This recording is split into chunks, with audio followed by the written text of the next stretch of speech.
లక్ష్మీ గణపతి అనుగ్రహ కటాక్షద్రస్తు. ఈ రోజున మనం భ్రమరాంబ సమేత మల్లేశ్వర స్వామివారి దేవస్థానం పెదకాకాని వచ్చినప్పుడు స్థల పురాణం ప్రతి ఒక్కరూ తెలుసుకోవాలి. మహర్షి గణములలో అత్యంత ప్రసిద్ధుడైన శ్రీ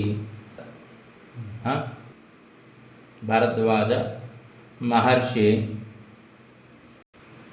ఒకప్పుడు సర్వ తీర్థములను సేవించుచు భూప్రదక్షిణ చేస్తున్న సమయంలో ఒకనాడు ఈ కాకాని పుణ్యక్షేత్రానికి వచ్చి ఇచట ఉన్న శివలింగాన్ని చూచి ఈశ్వర పూజ చేసెను. ఆ పూజా సమయంలో ఆ మహర్షికి శివానుగ్రహం వలన ఒక యజ్ఞం చేయాలనే సంకల్పం కలిగింది. వెంటనే ఆయన యజ్ఞముకు కావలసిన వస్తువులు అన్నిటినీ సేకరించారు. మహర్షి పుంగవులందరినో ఆహ్వానించారు. యజ్ఞశాలను నిర్మింపజేశారు. వేదికలను ఏర్పాటు చేశారు. ఒక సుముహూర్తంలో యజ్ఞ సంకల్పం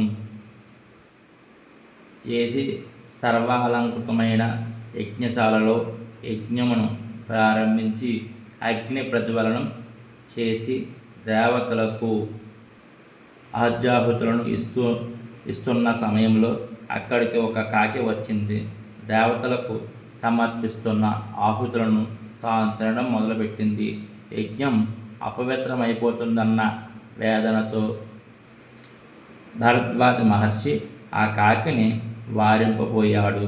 అప్పుడు కాకి మనుష్య భాషలో ఈ విధంగా చెప్పింది: ఓ మహర్షి, నేను కాకాసురుడు అనే పేరు గల రాక్షసుడును.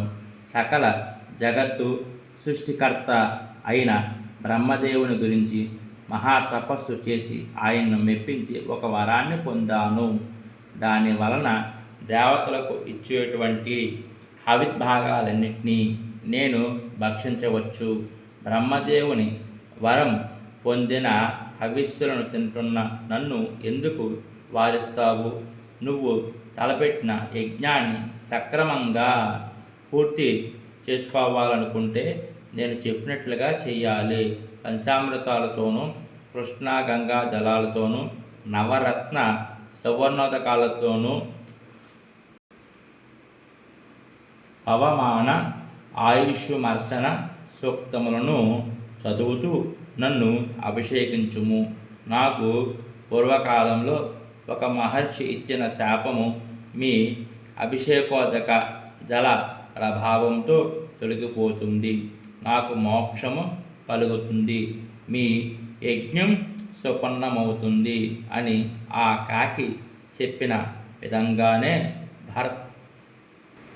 భరద్వాజ మహర్షి యజ్ఞాన్ని నిర్వహించి ఆ అభిషేకోదక జలముతో కాకాసురునిపై చల్లగానే ఆ కాకి తన నల్లని రూపాన్ని వదిలి తెల్లని వర్ణాన్ని పొంది మహామునిని భరద్వాజిని స్తుతించి సాంబశివ లింగాన్ని తెల్లని మల్లెపూలతో పూజించి మానస సరోవరం ఒడ్డున గల మహా అశ్వత్థ వృక్షపు త్వరలో గల తన యథాస్థానానికి చేరుకుంది.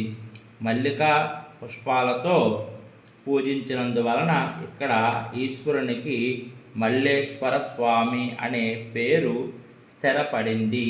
ఈ వృత్తాంతం వల్ల ఈ పుణ్యక్షేత్రానికి కాకాని అని పేరు వచ్చింది. ఈ పక్షిరాజు మానస సరోవరం నుండి ఆకాశ మార్గంలో దక్షిణ భారతదేశంలో ఉన్న తమిళనాడులోని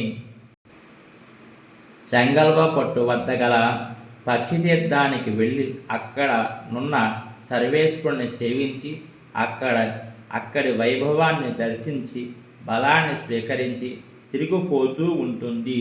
ఈ విధంగా తిరిగి వచ్చేటప్పుడు ఈ కాకానిని మల్లేశ్వర స్వామిని సందర్శిస్తూ ఉంటుందని పురాణాల్లో చెప్పడము జరిగింది.